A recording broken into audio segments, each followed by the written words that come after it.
આજની ધર્મકથા. પ્રણામ. વીર વિક્રમાદિત્ય. વિક્રમ સંવત જેમના નામથી ચાલે છે એ વ્યક્તિનો પરિચય મેળવવા માટે આપણે આ એક પ્રકરણ શરૂ કર્યું.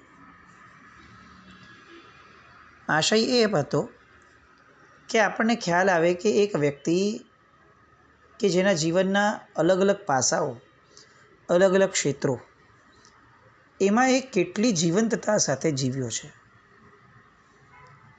એ વ્યક્તિ ખરા અર્થની અંદરમાં પોતાના દરેક ઉપનામને સાર્થક કરનારો બન્યો છે. ક્યાંય પણ વીર વિક્રમાદિત્યનું નામ આવે ઇતિહાસમાં, ગ્રંથોમાં, દરેક જગ્યાએ એક વિશેષણ સાથે લાગ્યું હોય છે: પરદુઃખ ભંજન. આવા પરદુઃખ ભંજન વિક્રમાદિત્યની વાતો સાંભળતા સાંભળતા જે આપણો મુખ્ય આશય હતો શરૂ કરવાનો, એ ઘૂંટાવવો જોઈએ. આશય શું હતો? કે આપણા જીવનની અંદરમાં ખ્રિસ્તી તારીખ એ એટલી બધી આવશ્યક થઈ ગઈ છે કે આપણો આખો વ્યવહાર આ ડેટ્સ ઉપર ચાલે છે, યર ઉપર ચાલે છે. ઈસવીસન 2022, નવેમ્બર મહિનો, એટસેટ્રા. એ ભલે ચાલતું, એને કોઈ ઇમ્પ્રેક્ટિકલ વાતો કરી અને એને છોડીને ફક્ત તિથિમાં જવાવાળી વાત નથી. આપણે સમજી શકીએ છીએ કે એ મુશ્કેલ છે, પણ એટલું ચોક્કસ છે કે સાથે સાથે આપણે વિક્રમ સંવતને પણ એટલું જ માન આપીએ. આપણા વ્યવહારની અંદરમાં જ્યાં જ્યાં આવશ્યકતા હોય ત્યાં ત્યાં આપણે એને પણ વાપરીએ. એનાથી શું થશે? જેને યાદ કરીએ છીએ વારંવાર, એના જેવા બનવાની એક પ્રેરણા મળે છે. ઈસવીસન શબ્દથી આપણને કંઈ ઈસુનો વિરોધ નથી કે ઈસુ ખ્રિસ્તને ન જ માનવા, ન જ સાંભળવા, ન જ યાદ કરવા, આવો કોઈ દ્વેષ નથી.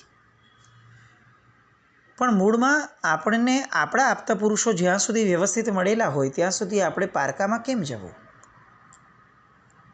એ કોઈ રિસ્ટ્રિક્શન નથી, એ કોઈ કન્ઝર્વેટિવ અપ્રોચ નથી, એ સાહજિક છે. આપણા ઘરના વ્યક્તિઓ, વડીલો આપણા ઘરમાં હાજર હોય ત્યાં સુધી આપણે પાડોશીના ઘરે ક્યારે પગે લાગવા નથી જતા. ત્યાં સુધી આપણે પાડોશીના ઘરે સામે ચડીને જમવા નથી જતા. પાડોશી છે, એનો આનંદ છે, પણ આપણા વડીલો છે ત્યાં સુધી એ પોતિકાપણાનો ભાવ એ વડીલો પર રહે. આ એક આશયથી આપણે આ વિક્રમાદિત્યનું ચરિત્ર શરૂ કર્યું કે જે સાંભળતા સાંભળતા આપણને એટલું બધું માન થાય આ વ્યક્તિ પ્રત્યે. આ કદાચ જૈન ધર્મને લગતી વાતો હશે, એવી વિચારણા નથી આપણી, પણ ધર્મ પણ છે ને એ સામાજિક વ્યવસ્થા ઉપર ટકેલો છે. અલબત્ત વીર વિક્રમાદિત્યએ જૈન શાસન માટે કેટલાક બહુ સરસ કાર્યો પણ કર્યા છે. સિદ્ધસેન દિવાકર સુરીજીના જ્યારે સંપર્કમાં આવ્યા ત્યાર પછીથી એણે જૈન ધર્મને લગતી ઘણી બધી સવલતો, ઘણી બધી ક્રિયાઓ, ઘણા બધા યોગો એને પોતે પણ સેવ્યા છે અને એના નગરની અંદરમાં સેવવા માટે એણે લોકોને એક સરસ મજાનો છૂટો દોર પણ આપ્યો હતો.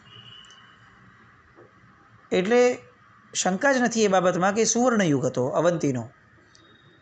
પણ મૂળમાં સામાજિક વ્યવસ્થાની અપેક્ષાએ પણ વીર વિક્રમાદિત્યની વાતો એ આપણને ખ્યાલ હોવી જોઈએ, આપણા બાળકોને ખ્યાલ હોવી જોઈએ.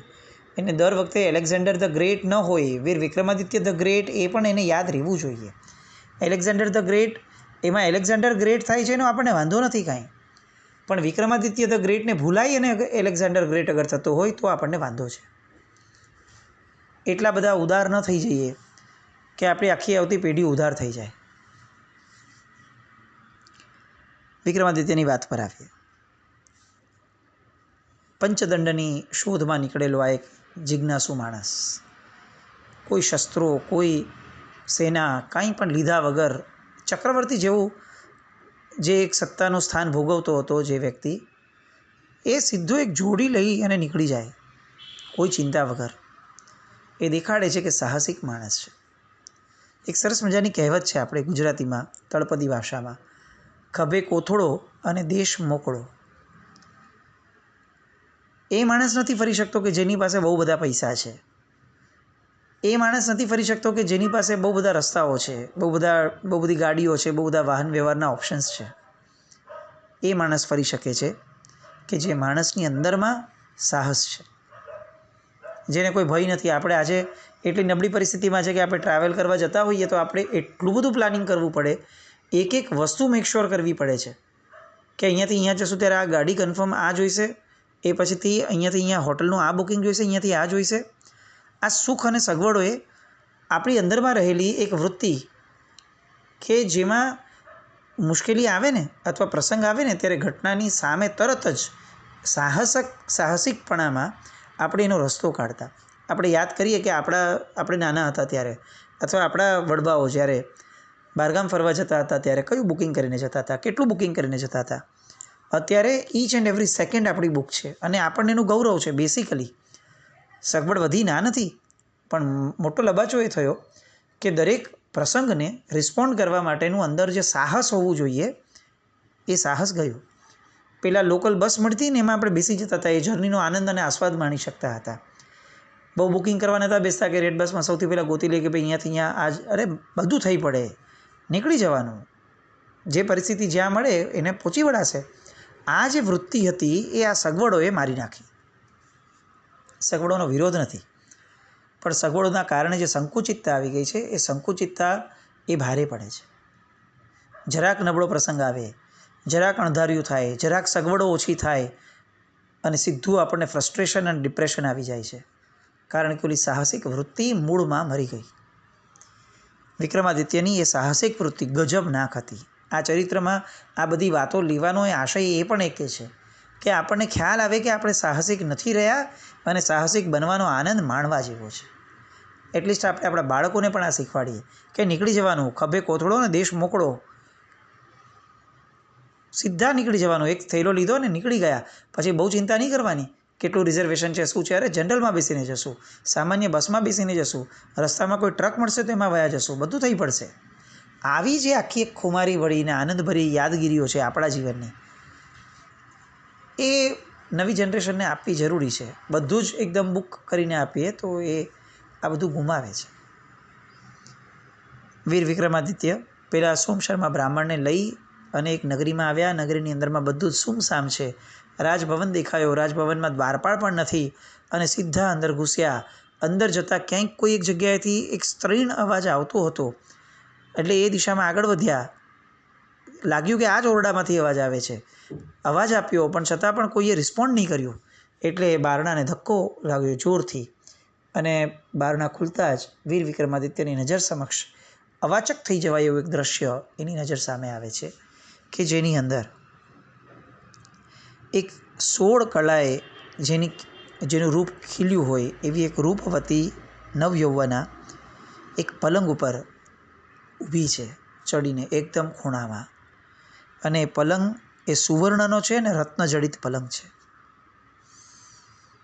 અને એ એટલી બધી ભયભીત છે, એના મુખ ઉપરથી ખ્યાલ આવે છે કે એને જોઈ અને વિક્રમાદિત્યને પ્રશ્ન થાય છે કે આટલો જબરદસ્ત આ રાજમહેલ, સુવર્ણનો પલંગ, રત્નજડિત બધી વસ્તુઓની એની અંદર ઉપર છે ખૂણામાં ચડી અને ભયભીત અવસ્થામાં રહેલી આ નવયૌવના આટલી રૂપાળી, આટલી રૂપવતી આ અહીંયા એકલી શું કરતી હશે?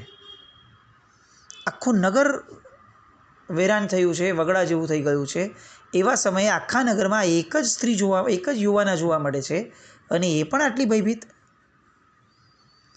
એટલે તરત જ એ પેલી યુવતીની સામે જોઈ અને બોલ્યો કે આ નગરી માનવ શૂન્ય કેમ છે? આ રાજભવનમાં તમે એકલા કેમ છો? તમને આ ખંડમાં પૂરીને કોણે રાખ્યા હતા? એક સાથે 3 પ્રશ્નો. અને પેલી નવયૌવનાએ એક નવજુવાન પ્રિયદર્શન પુરુષને જોયો અને એની ભયભરી જે રેખાઓ હતી એ કેટલીક હળવી થઈ અને તરત જ એ બોલી કે હે નરોત્તમ, આપ સત્વરે અહીંથી ચાલ્યા જાઓ, નહીં તો પેલો દુષ્ટ રાક્ષસ આવીને આપને મારી નાખશે. પછી એ શાંતિથી કહે છે કે પરદેશી યુવાન, આ નગરીનું નામ શ્રીપુર નગર છે. આ નગરીના રાજા વિજયસેન છે અને હું એ વિજયસેન રાજાની એકની એક પુત્રી ચંદ્રાવતી છું. મારા કોઈ કર્મનો ઉદય છે કે એક રાક્ષસ મારા રૂપમાં પાગલ બન્યો છે અને એણે મારી સાથે લગ્નની માંગણી કરી હતી. મારા પિતાએ, તમામ લોકોએ એનો બહુ પ્રચંડ વિરોધ કર્યો. નગરના દરેક લોકોએ પણ વિરોધ કર્યો. પણ એ રાક્ષસ એટલો શક્તિશાળી છે કે એણે તમામ પ્રજાજનોને અહીંયાથી તગેડી મૂક્યા.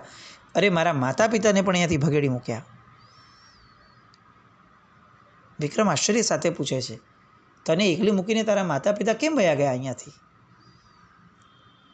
અને ત્યારે પેલી યૌવના જવાબ આપે છે કે મોતનો ડર કોને ન હોય. રાક્ષસના ભયથી આખી નગરી ખાલી થઈ ગઈ. મનુષ્યો ન રહ્યા. શ્વાન, અશ્વો, ગાય વગેરે પ્રાણીઓ પણ ભાગી ગયા. અને આ રાક્ષસે મને આ ખંડમાં પૂરીને રાખી છે. એણે મને 1 મહિનાનો સમય આપ્યો હતો અને એ 1 મહિનાનો સમય આવતીકાલે સાંજે પૂરું થાય છે. એણે મને કહ્યું હતું કે જો તું 1 મહિનાની અંદરમાં મારી સાથે લગ્ન કરવા તૈયાર નહીં થા તો હું તારી ઉપર બળાત્કાર કરીશ અને તને મારી નાખીશ. એ રાક્ષસ આવશે અને જો આપને જોશે તો એ આપને જીવતો નહીં રહેવા દે. એટલે કૃપા કરી આપ અહીંથી રવાના થઈ જાઓ. મારા કારણે આપ આપનો જીવ જોખમમાં નહીં નાખો. અને એ રાક્ષસ હવે આવતો જ હશે. એનો આવવાનો સમય થઈ ગયો છે. મહેરબાની કરીને આપ અહીંયાથી નીકળો. પણ પેલી નવયૌવનાને ખબર નથી કે કોની હારે વાત કરે છે.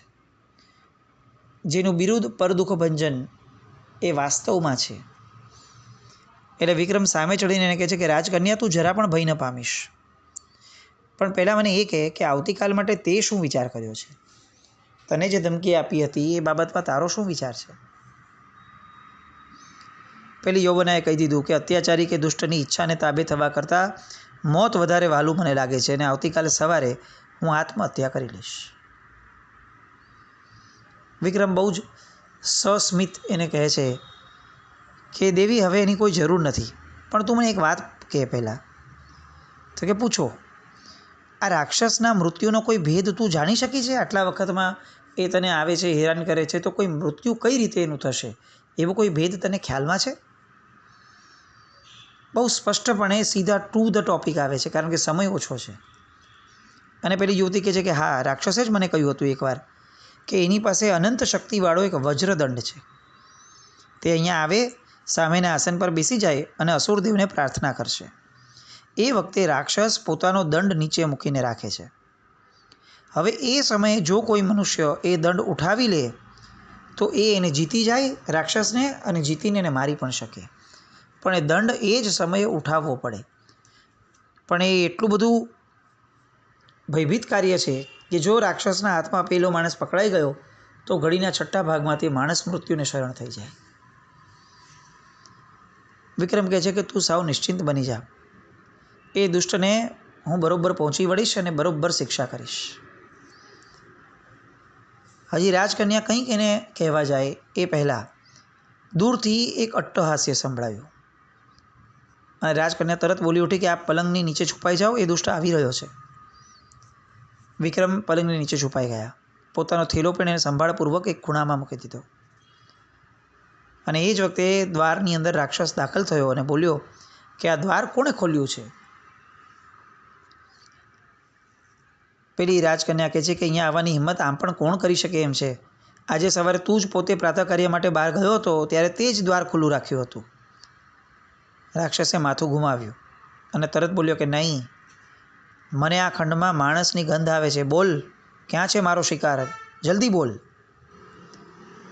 અને ત્યારે ચંદ્રાવતી ખડખડાટ હસે છે અને કહે છે કે તે માત્ર કાયા જ ખડકી જાણી છે. તારામાં બુદ્ધિનો તો પૂરેપૂરો અભાવ લાગે છે. આ હું અહીંયા માણસ નથી ખંડમાં. તારે શિકાર કરવો હોય તો લે, મારો કરી લે. માણસની ગંધ આવે છે, માણસની ગંધ આવે છે. પણ હું માણસ છું તો મારી ગંધ આવે જ ને તને. બીજું કોણ અહીંયા આવવાનું હતું? અને પેલો રાક્ષસ કહે છે કે તારો શિકાર તો હું આવતીકાલે કરી લઈશ, પણ હું તારો શિકાર નહીં કરું, તારા યૌવનનો શિકાર કરીશ. અને જોઈ લેજે, આજે તારે અંતિમ નિર્ણય રાત સુધીમાં કરવાનો છે, કારણ કે તારો આજે છેલ્લો દિવસ છે. આ પ્રમાણે કહી અને રાક્ષસ અસુરદેવની આરાધના માટે પોતાના આસન પર બેઠો. એને એના હાથમાં જે વજ્રદંડ હતો એ વજ્રદંડ બાજુમાં મૂકી દીધો અને આંખ બંધ કરી અને કંઈક ગણગણાટ શરૂ કરે છે પેલા અસુરદેવને રીઝવવા માટેની પ્રાર્થના સ્વરૂપમાં.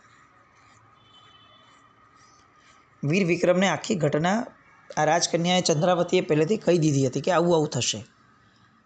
હવે એમનું લક્ષ્ય સિમ્પલ અને સિંગલ છે કે પેલો જે વજ્રદંડ દેખાય છે એ વજ્રદંડ તરાપ મારી અને ઉચકી લેવો. પણ જો એ જરાક પણ થાપ ખાઈ જાય અને ત્યાં સુધીમાં જો રાક્ષસ એને જોઈ લે તો એ તરત એને કાળનો કોળિયો કરી દે.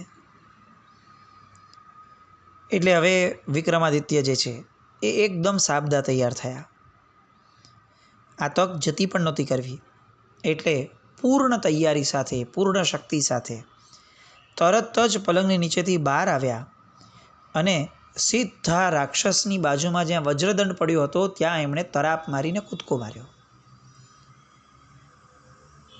રાક્ષસને હજી કંઈક સમજાય કે શું થઈ રહ્યું છે એ પહેલાં સીધો પેલો વજ્રદંડ આ વીર વિક્રમે ઉઠાવી લીધો અને પ્રચંડ સ્વરે એણે કહ્યું કે ઓ દુષ્ટ, ઊભો થા. એક નિર્દોષ કન્યા પર તારી તાકાતનો પ્રભાવ દેખાડવાવાળા કાયર, મારી સામે નજર કર. એક પરાક્રમી વ્યક્તિ સાથે લડીને બતાવો તો હું માનું કે તું શક્તિશાળી છે.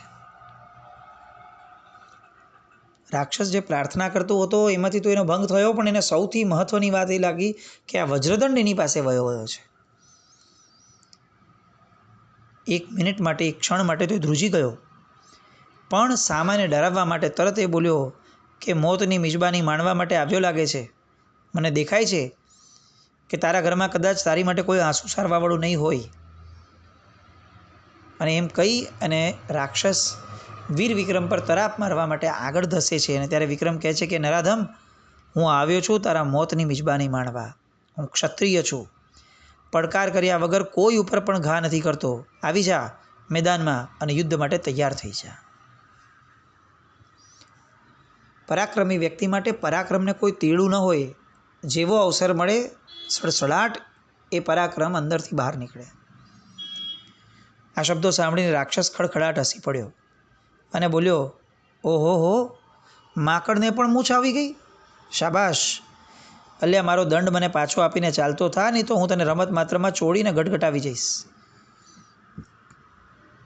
પણ વિક્રમ એના હાથમાં જે વજ્રદંડ છે એને ઘુમાવવાનું શરૂ કરે છે.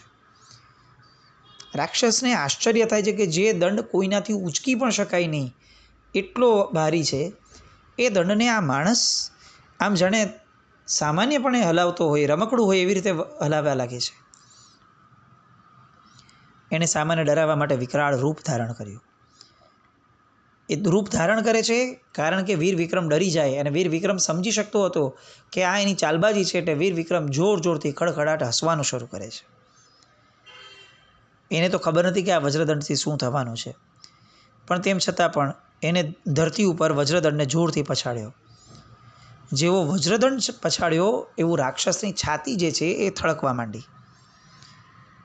પણ તકલીફ એ થઈ કે વીર વિક્રમ પાસે એક પણ શસ્ત્ર ન હતું. બીજું, એ ઘા કરે તો કેવી રીતે કરે? તરાપ મારે તો પણ સેનાથી મારે, કારણ કે વજ્રદંડથી કંઈ તરત ઘા થાય એવું હતું નહીં. વજ્રદંડ વજનમાં ઘણું ભારે હતું. અને આ મૂંઝવણ જે છે એ પેલી રાજકન્યા ચંદ્રાવતી સમજી જાય છે. ક્ષત્રિયની રાજાની દીકરી છે, એટલે એણે પોતે બીજે દિવસે જે આત્મહત્યા કરવી છે એની માટે જે તલવાર છુપાવીને રાખી હતી એ ગાદલા નીચેથી કાઢી અને તરત વિક્રમ તરફ ઉઠાવી. વિક્રમે તલવાર ઉપાડી અને એક હાથમાં વજ્રદંડ, બીજા હાથમાં તલવાર. આ બાજુ એણે તલવાર લીધી એટલે રાક્ષસે પણ પોતાની માયા વડે તલવાર હાથમાં લઈ લીધી અને હુંકાર કરતાં બોલવા લાગ્યો કે અલ્યા અભિમાની છોકરા, તું કોઈ નવો લાગે છે, તારે ઘરબાર નથી લાગતા, નહીં તો મારા જેવા એક માયાવી રાક્ષસ સામે કોઈ તલવાર ઉચકવા તૈયાર પણ ન થાય. અને વિક્રમ એકદમ સણસણતો જવાબ આપે છે કે ઓ દુષ્ટ, કાયર, પાપી, અબડા ઉપર જુલામ ગુજારનાર જુલામગાર, હું કોણ છું એ તને ખબર નથી લાગતી. હું અવંતીનો નરેશ વિક્રમાદિત્ય છું. મેં ખરપરક જેવી દેવીથી રક્ષિત એવા ચોરને મેં મારી નાખ્યો છે. અસુરોને વેંતર દેવોમાં શ્રેષ્ઠ ગણાતા એવા અગ્નિ વૈતાલને પણ, સમર્થ વીરને પણ મેં મારો મિત્ર બનાવ્યો છે. અને આજે હું તારો કોળિયો બનીને આવવાનો છું, કાળનો. વિવાદ કરવા કરતાં મારા યુદ્ધના લલકારને ઝીલી લે, એમ કહી અને તલવાર સીધે સીધી એને ઉત્તેલિત કરી. બંને વચ્ચે સંગ્રામ છેડાયો. રાક્ષસ કોઈ પણ ભોગે પોતાનો વજ્રદંડ લેવા માંગતો હતો, કારણ કે જાણતો હતો કે જો આ વજ્રદંડ માથા ઉપર પડશે ને તો તત્કાળ મરી જશે. વિક્રમને એ ખબર છે કે આ વજ્રદંડથી મરશે, પણ માથા પર મારવું છે એને ખબર નથી. એટલે અલગ અલગ પ્રકારના ખેલ, અલગ અલગ પ્રકારની ચાલ એ લોકો લડવા માંડ્યા. આ બાજુ રાજકન્યા ચંદ્રાવતી રાક્ષસ અને માણસ બંનેનું ઉગ્ર યુદ્ધ નિહાળી રહી હતી. એના મનમાં થતું હતું કે આવો વિશાળકાય રાક્ષસ એક માણસથી કઈ રીતે પરાસ્ત થશે. અને રાક્ષસ અલગ અલગ પ્રકારના રૂપો ધારણ કરે છે, માયાવી શસ્ત્રો પણ ફેંકી રાખે છે. પણ સામે વિક્રમની જે ચપળતા હતી આત્મરક્ષાની, એ દાદ માંગી લેવી હતી. એક ઘટિકા સુધી વિક્રમે પોતાનો બચાવ કર્યો. રાક્ષસ હવે ગમે તે ભોગે વિક્રમનો નાશ કરવા માંગતો હતો. એટલે એણે હવે છેલ્લી ચાલ રમી કે એ સીધો કૂદી અને વિક્રમ ઉપર બેસી જાય. વિક્રમાદિત્ય સાવધ હતો, એટલે જેવો રાક્ષસે કૂદકો માર્યો, વિક્રમાદિત્ય ખસી ગયો અને રાક્ષસ એ ખંડની ધરતી ઉપર પટકાયો. અને એ જ સમયે વિક્રમે તલવારના બદલે વજ્રદંડ ઉચક્યો અને રાક્ષસના મસ્તક ઉપર સાહજિકપણે ફટકાર્યો. વળતી જ ક્ષણે એક કરુણ ચિત્કાર કર્યો અને રાક્ષસ પ્રાણહીન બની ગયો. વીર વિક્રમ એને પ્રાણહીન બનતો જુએ છે અને જાણે કંઈ જ નથી બન્યું એવી રીતે પોતાના મસ્તક ઉપર જે પરસેવાના બિંદુઓ હતા એ બિંદુને લૂછે છે. પરાક્રમી માણસ કોને કહેવાય? એક રાક્ષસની સામે બાથ ભીડતા પણ જેને ક્ષણનો વિચાર ન આવે. પેલી રાજકન્યા તો હર્ષગેલી બની ગઈ અને તરતથી બોલી ઉઠી, સ્વામીનાથ, સ્વામીનાથ. વિક્રમ એકદમ અવાચક થઈ ગયો આ શબ્દ સાંભળીને. આ શબ્દ અપેક્ષિત ન હતો એને. અને પેલી રાજકન્યા તરત એને કહે છે કે મેં મનથી સંકલ્પ કર્યો હતો કે જે વીર પુરુષ મને રાક્ષસના પંજામાંથી મુક્ત કરશે એ વીર પુરુષને હું ચરણે મારું જીવન સમર્પિત કરીશ. વિક્રમાદિત્ય શું કરે હવે? જ્યાં જાય ત્યાં એને આવા પ્રસંગો મળતા રહે. એટલે વીર વિક્રમાદિત્ય હવે પેલીને એક શિખામણ આપે છે. એ શિખામણ કહી અને હવે આ કન્યા પાસેથી આ વજ્રદંડ જે મળ્યો રાક્ષસ પાસેથી એ બધું લઈ અને હવે જ્યારે નગરમાં પાછો જાય છે તો હવે પંચદંડની આગળની ઘટના શું હશે એ બધી વાત માણવા ફરીથી આવતીકાલે મળે. જીનાજ્ઞા વિરુદ્ધ કંઈ પણ બોલાય તો મિચ્છામિ દુક્કડમ જૈનમ જયતિ શાસન.